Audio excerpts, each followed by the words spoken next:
airfield in sight, runway in sight. Two pilots within a few feet of making a safe landing crash short of the runway in Colombia.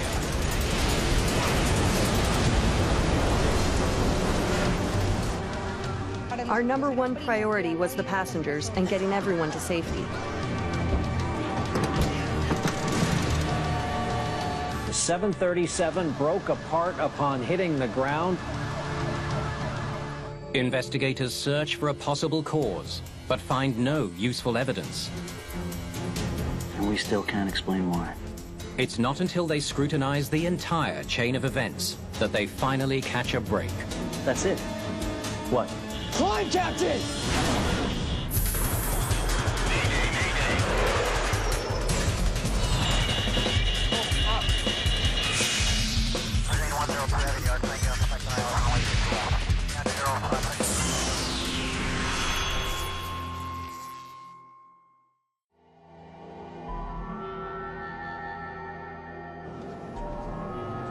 Just after midnight, Ares Flight 8250 is carrying a plane load of tourists and locals from Bogota to the small Colombian island of San Andres, an ocean playground in the Caribbean Sea.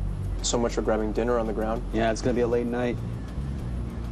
Captain Wilson Gutierrez is a veteran pilot with almost 20 years of flying experience. At least we're finally up in the air.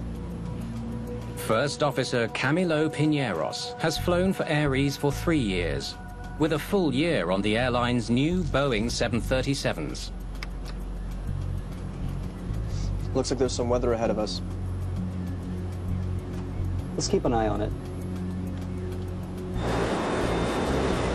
There are signs of a thunderstorm in the distance. For the next hour and 30 minutes, the 737 will fly northwest to San Andres at a cruising altitude of 36,000 feet.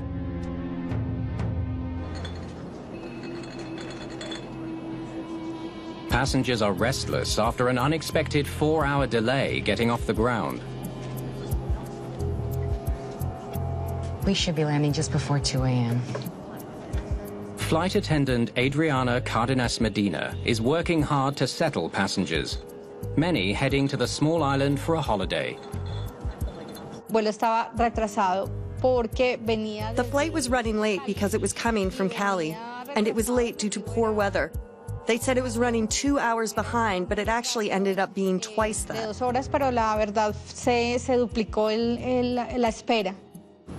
Just over 40 minutes into the flight, the captain sees the storm clouds ahead are building. Airlines operate 24 hours a day, so pilots fly in all kinds of conditions, both daylight, dark, good weather, bad weather. As a professional pilot, you deal with these environmental challenges constantly. Prior to beginning our descent into San Andres, we began to experience some light turbulence. Ladies and gentlemen, please return to your seats and fasten your seatbelts.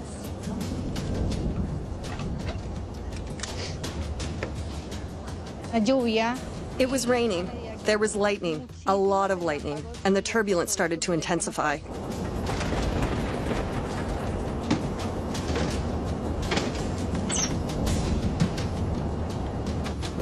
Now past the halfway point of the trip. The captain is increasingly concerned with the possibility of heavy storms gathering over their destination. It doesn't look like we're gonna get any relief from this storm. Yeah, lots of activity tonight. Closer to San Andres, the already bumpy ride is getting worse and worse for the passengers. Normally you go through a patch and then it stops. In this instance, there was lightning bolt after lightning bolt, and the plane shook hard and the turbulence would not stop. Check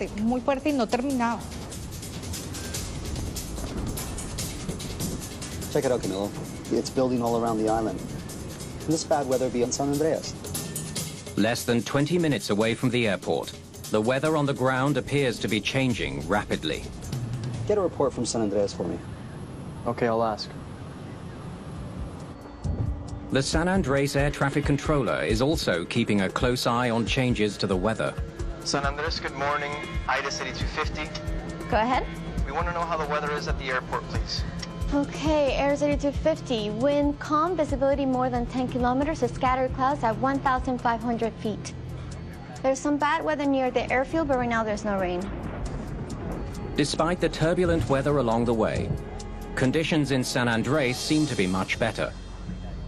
Air 8250, descend 3,000 feet, clear for approach, runway 06. Roger, continue descending to 3,000. In the cabin, passengers are growing concerned by the intensity of the storm. This shouldn't last long.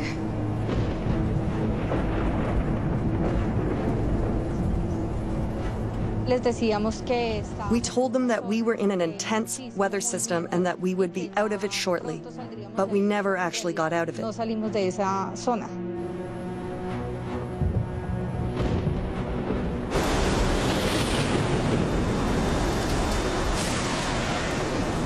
8250, there is a thunderstorm over the airport right now. Okay, Roger, thank you. Gear down. Air 8250, there's a little drizzle over the runway. A little what? Drizzle. Ah. Okay, give him the announcement. Cabin crew to their stations for landing. Please reach your table.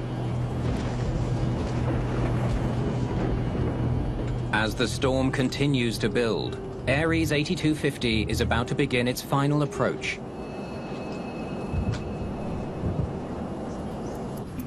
Okay, flaps 5. Wet runway, 3 on the auto brake. Let's leave it on 2. The crew configures the plane for landing. The weather in San Andres is changing fast. Air 8250, there's now heavy rain at the airfield and visibility reduced to 5 kilometers.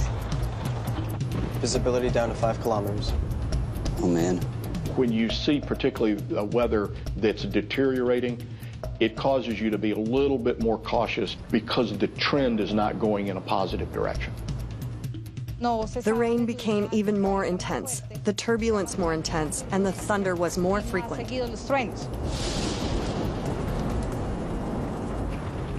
In deteriorating conditions and just 7 miles from landing, the captain confirms the procedure in the event they have to abort the landing at the last minute. In case we miss the approach, we go right, correct? Yes, correct, sir. As you get closer to your destination and you start getting the latest weather, the thing that you're thinking about is, okay, how are we going to position the airplane to land in these conditions? And if we don't land, what are we going to do next?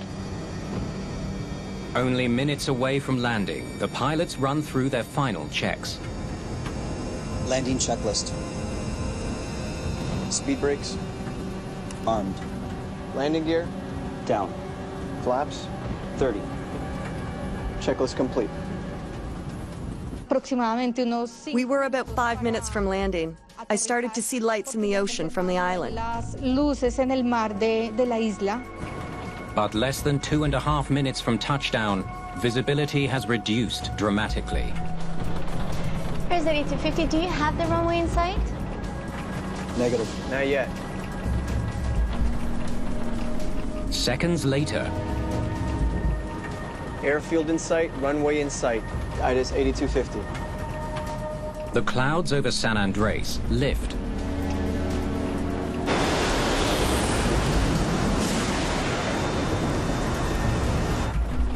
Insight landing. Check, we're all set for landing. 500 feet from the ground, the crew spots the runway. The captain lines up his plane. Air 8250, winds at 60 degrees at 15 knots. Then the wind picks up. 50 knots, head on. In case of wind shear, we use maximum thrust for a go-around. Don't touch flaps or gear. Agreed, yes, sir. Caught in a sudden deluge, visibility decreases again. Look out, Captain. The first officer now realizes they are too low to make a safe landing. Can you make it? line, Captain! The captain pulls back on his control column, but it's too late.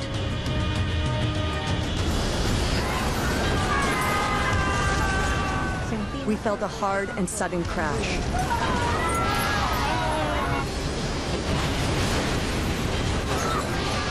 At 1:47 a.m., Ares 8250 slams into the ground with 131 passengers and crew on board. There's been an accident. Ares 8250 has crashed just short of touchdown in San Andres and broken into 3 pieces.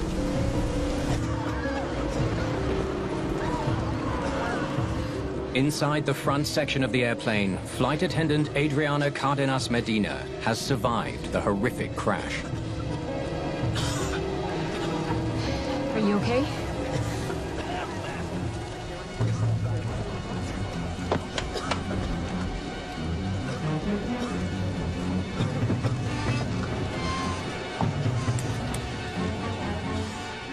Bruised and battered, passengers near the front start lining up towards the aircraft's main door and the emergency slide. But now a new problem. The main exit door is jammed.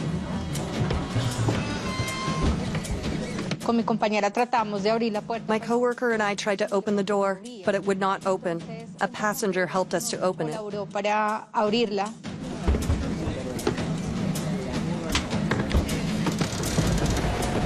The flight attendants work as quickly as possible to get all 125 passengers off the plane. Our #1 priority was the passengers and getting everyone to safety. So we were all focused on that. En eso. In the aftermath of the recovery, 1 passenger is dead after being hit in the chest by a tray table. A second passenger who was severely injured on impact dies in hospital 2 weeks later. Es ver cómo tú te subes a una aeronave y When you think of boarding an aircraft, you imagine leaving it in the same manner. medios, sino que lo vas a hacer forzado. Not forcibly or in pain, fear, frustration. Una forma frustrante. It's something you can never imagine happening. Sabrías o imaginabas que iba a pasar. The crash and destruction of Flight 8250 is quickly becoming a major international news story. A plane crash this morning in Colombia. The 737 broke apart upon hitting the ground. The Colombian Aeronautical Authority needs to find out what brought down one of the most widely used passenger planes on Earth. Investigator Julian Echeverri is one of the first investigators on the scene. Huh. Broken into 3 pieces.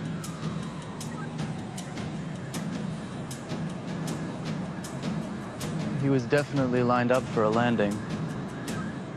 From the orientation of the wreckage, investigators can tell that Flight 8250 was lined up perfectly with the runway at San Andres. Al iniciar el reconocimiento de los restos, pudimos observar el primer impacto. When we first looked at the debris, we observed that the initial impact was approximately 40 meters from the start of runway 06. It was a low-angle impact at a relatively high speed. Con un bajo ángulo y una relativa alta velocidad. Very quickly, both the flight data and cockpit voice recorders are recovered. Excellent work. Let's hope they provide some answers. But until the recordings can be analyzed, investigators will need to rely on the wreckage at the crash site to explain the cause of the accident. The team studies the debris trail that extends 160 feet from the runway's threshold. Landing gear extended. Snapped off. Lined up and configured, but somehow they hit the ground hard, meters from the runway. Investigators can't understand why the jet got so close to the runway, but ended up short. While wreckage crews transport the debris to a nearby facility for analysis, Investigators wonder what role the severe weather played in the accident. What if the storm brought them down?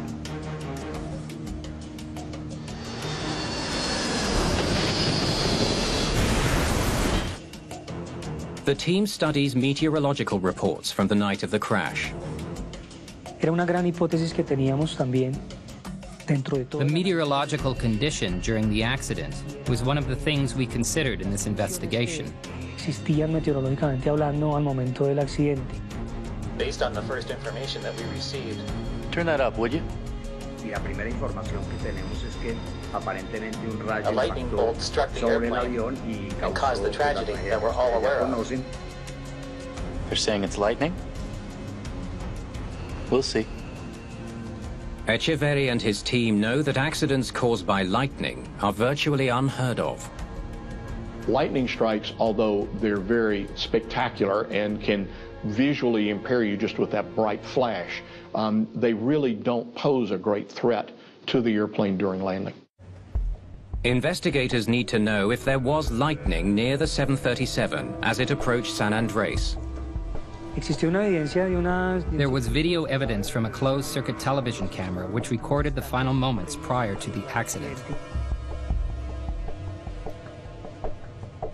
Sure looks like lightning. The timing fits. Se observaba un destello muy grande.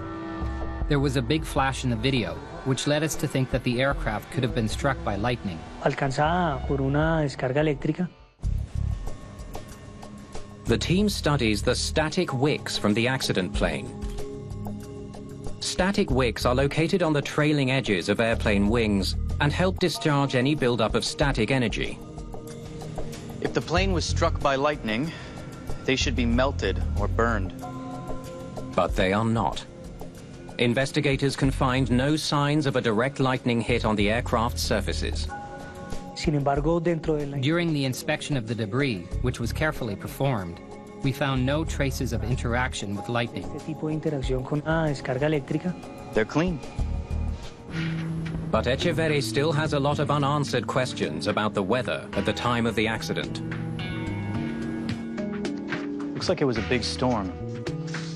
Las condiciones en las que la aeronave. The conditions in which the aircraft interacted with the terrain before arriving at runway 06 raised the possibility of an encounter with wind shear in that last minute.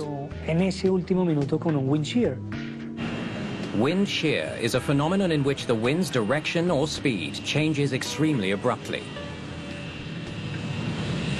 60-degree winds at 15 knots. The wind was picking up. Could intense winds at the base of the runway have played a role in the crash? We need to look at wind shear. The team learns that just 2 minutes before the crash, as the storm built, winds near the runway were gusting.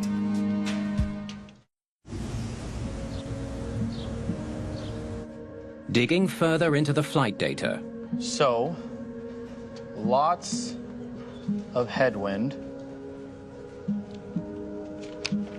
but almost no downdraft. Investigator Julian Echeverri discovers the powerful winds were hitting the plane head-on, not from above. Not enough to slam them to the ground. El momento del aterrizaje de ese último instante. During the landing, there was an increase in wind speed, but in this case, it was a horizontal increase. There was no trace in the flight data of a vertical change of wind that would have caused the aircraft to lose altitude. Cambio en el viento, en este caso, hecho perder al cierto tipo de altitud en la aeronave como tal. All investigators uncover is a moderate headwind at the time of the crash. A discovery that leads nowhere. So we'll rule out weather for now.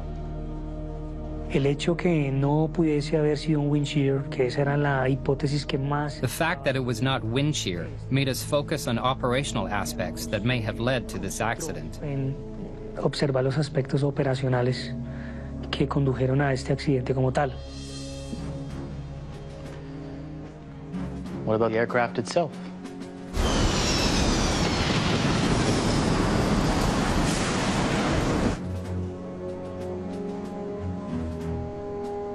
Investigators now wonder if an engine malfunction led to the crash of Ares Flight 8250. The blades are bent in the opposite direction of the rotation. That tells investigator Julian Echeverri that the engines were working when they hit the ground. Let's move on. Measurements of the flap settings show they were in the correct position for landing. Okay, flaps 5. Wet runway, 3 on the auto brake. Let's leave it on 2. Flaps right where they should be. In fact, investigators find nothing to indicate a mechanical cause for the crash of Ares 8250. Se observaron las superficies de control de vuelo. We observed the flight control surfaces. We observed the flap configuration, the cockpit switches. Engines, rudder, control surfaces, you name it, they all check out. There weren't any system malfunctions or engine or GPS problems that would have caused the aircraft to land before the start of the runway. Lieutenant Colonel Ever Sabogal from the Colombian Air Force joins the investigative team. The conditions that they had, conditions of extremely bad weather, a particularly dark night. They had a lot of lightning all around them, and they were feeling pressure to land. Were they prepared to land in these stormy conditions? Investigators now need to find out if the storm took the pilots by surprise. If it did, that might have led them to make errors in their approach.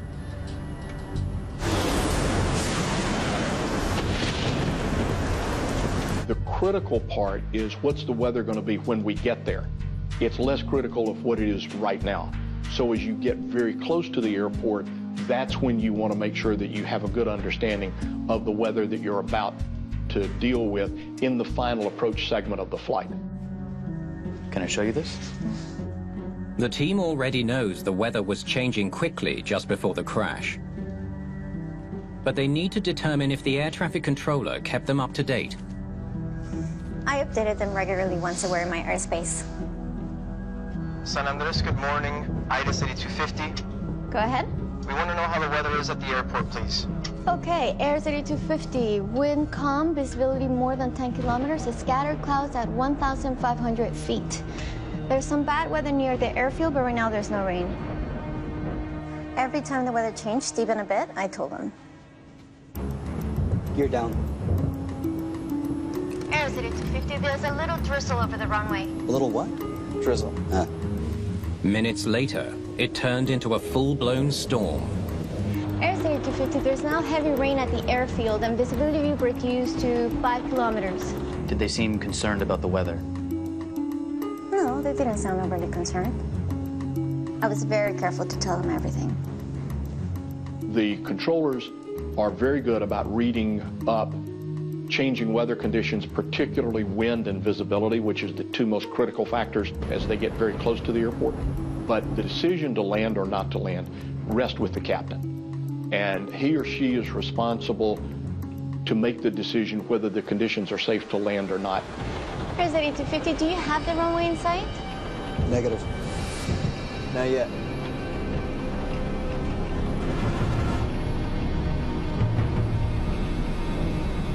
Airfield in sight, runway in sight.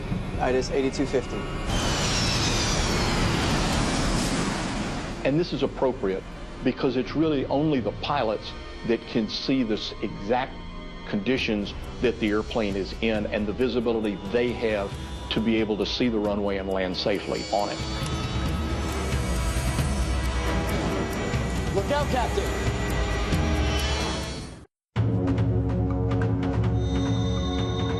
Investigators now have the flight data from Ares Flight 8250. The digital flight data recorder records hundreds or thousands of different parameters, and it tells you everything that the airplane's doing, whether the landing gear's up or down, the altitude, airspeed, and numerous other functions of the systems within the airplane. The team is looking for clues that might indicate how the pilots handled the plane in the thunderstorm. Here, 45 minutes before reaching the airport, they switched to vertical speed mode. That's a questionable choice. The investigators noticed that the pilots selected an autopilot mode called vertical speed. Airspeed to 50%, 3,000 feet, clear for approach runway 06. In vertical speed mode, the crew must manually select their rate of descent. This mode requires a lot of work because you have to be constantly calculating your altitude versus your distance. The Boeing procedures are typically to utilize automation, use the autopilot during approaches, particularly in bad weather. For these pilots to have reverted to a manual system where they turn the autopilot off is against the Boeing recommendation. Investigators check the plane's rate of descent.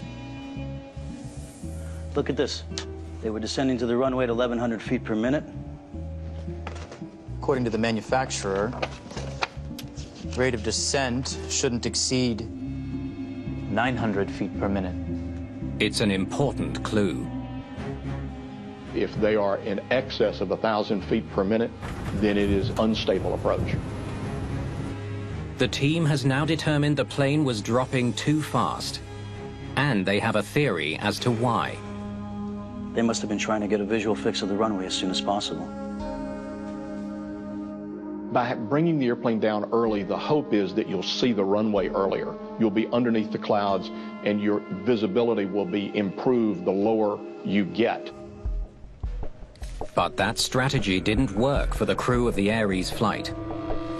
The question is, why not? The investigators can now compare the approach the crew should have flown to the one they actually did fly. They should have stayed on the glide path. But instead, they come in too low the entire way. And they didn't even try to get back on the glide path. He played instead the entire time with the vertical speed. They didn't have an angle or a constant path, and that made it so that they were always below it. They were never on the right path for the type of approach that they made.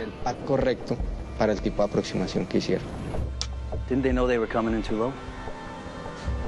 Wouldn't the PAPI lights have told them that?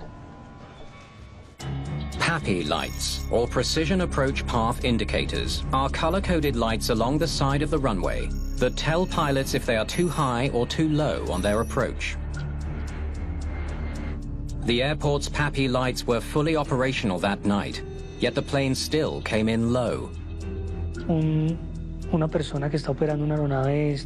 Why would a person operating an aircraft make that type of approach, even when the visual aids are indicating the correct path to the runway? Mantenga una senda correcta para la pista. The team hopes the cockpit voice recorder can provide answers to all their unanswered questions. They focus on the final approach. Landing checklist. Speed brakes. Armed. Landing gear. Down. Flaps. 30. Checklist complete. We're too low. Airspeed to 50, do you have the runway in sight? Negative. Not yet.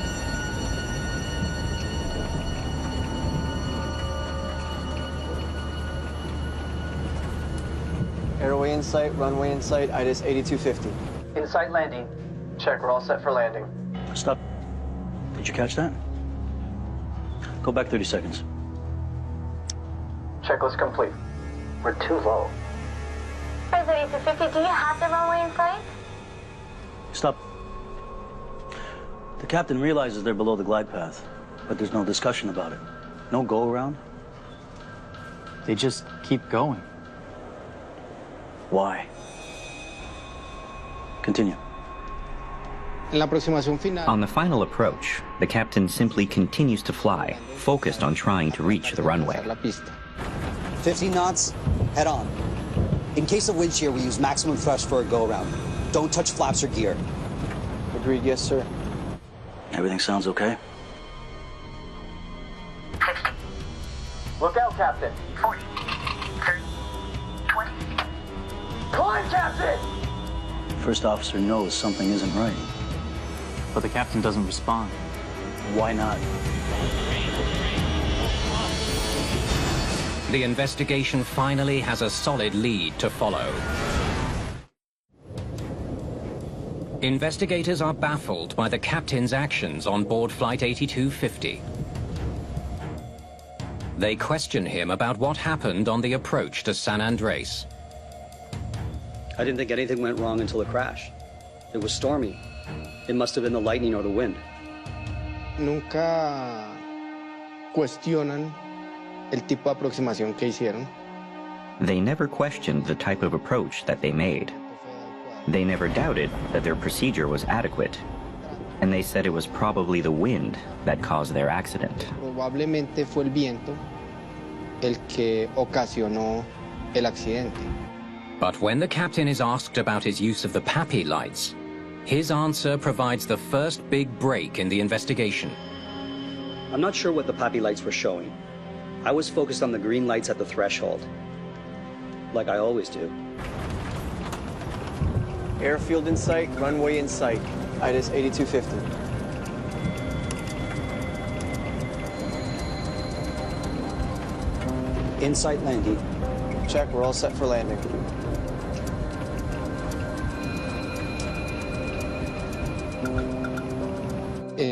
Ellos estaban concentrados.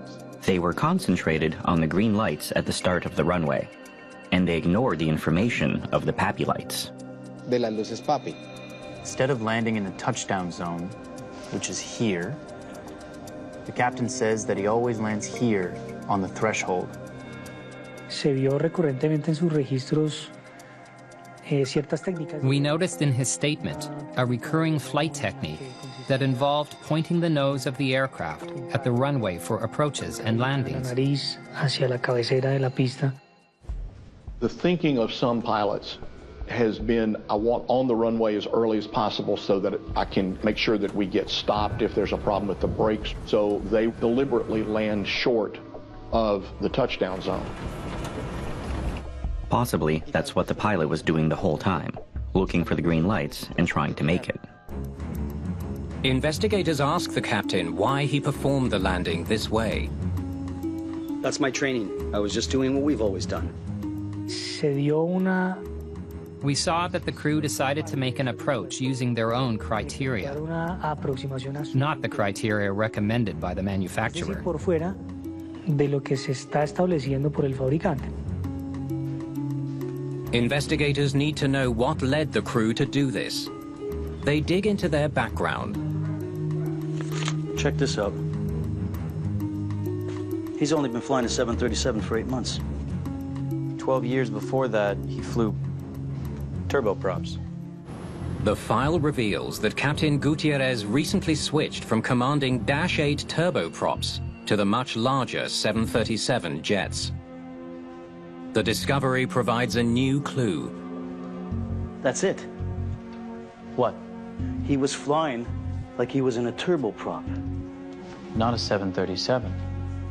The investigators found that the higher rate of descent that they flew in the 737 was much more like the profile that you would expect in the turboprop that they had flown previously.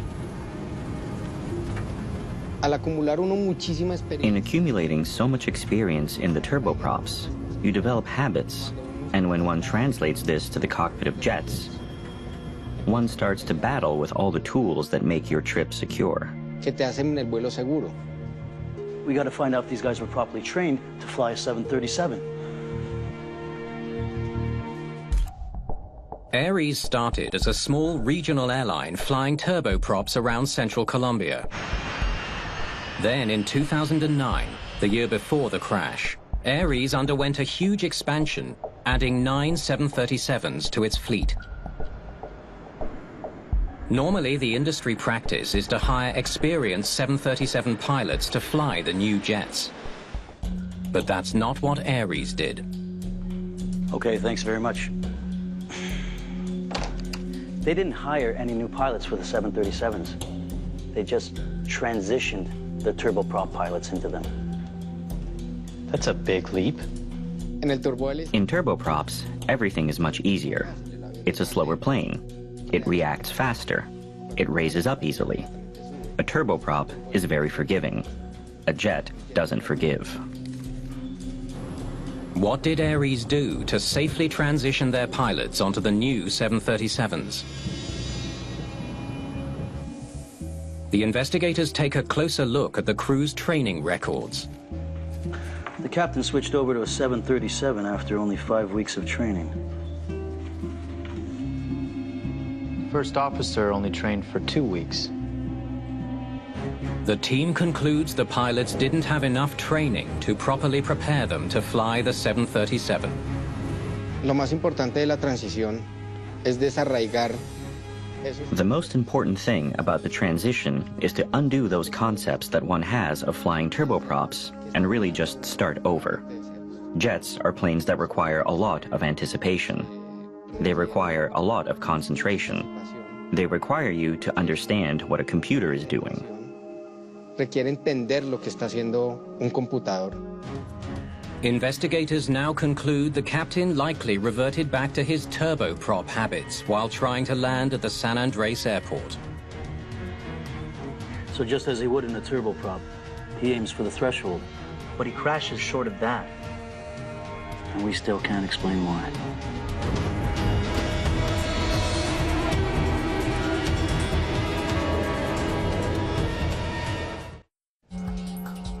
Investigators now know that the captain of Ares 8250 was purposely trying to land his airplane on the threshold of the runway. Insight landing. Check, we're all set for landing. The same way he used to land in a turboprop. 500. Air 3250 winds at 60 degrees at 15 knots. 15 knots, head on. But that still doesn't explain why the crew crashed short of the runway. The last piece of the puzzle is elusive.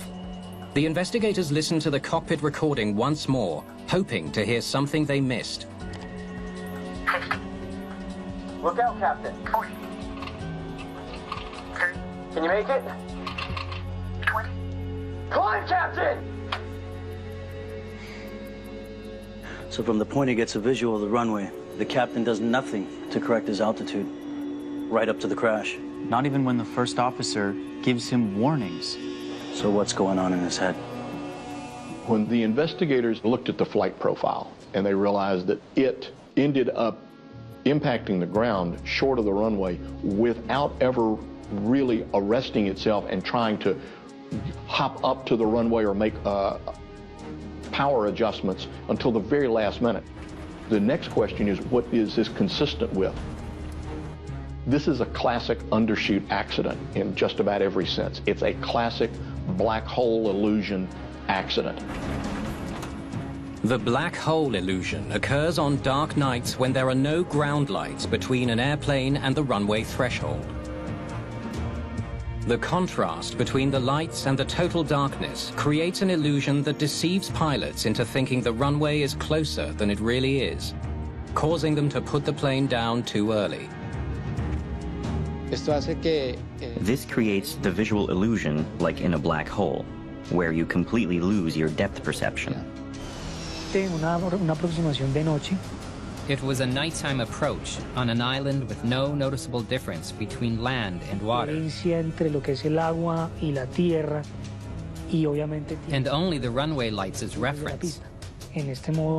When doing this manually and visually, the risk for entering a black hole illusion increases. You have rain causing poor visibility, some lights on the right, very few. The runway lights, that's about it. It's a black hole illusion. In case of wind shear, we use maximum thrust for a go-around. Don't touch flaps or gear. Agreed, yes, sir. In this case, the black hole effect was made worse by another effect that was generated by the lights of the aircraft with the rain. Why?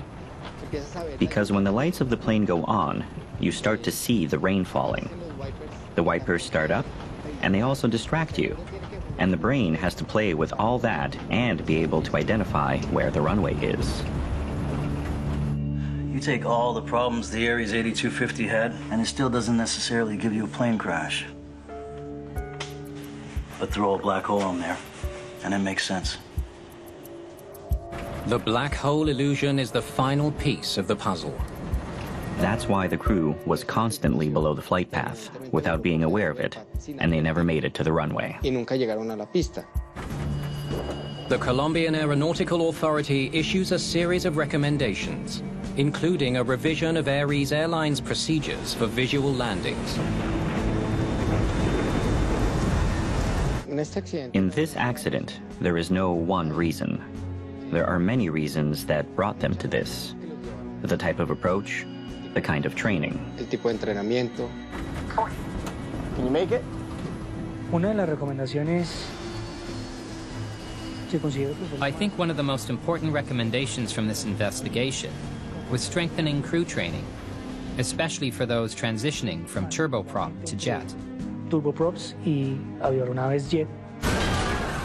For flight attendant Adriana Cardenas Medina, the memory of the doomed flight still haunts her. Mi vida quedó muy... My life became a struggle.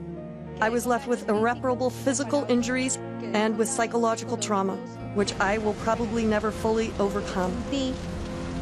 What I experienced was outside of the norm and was totally devastating.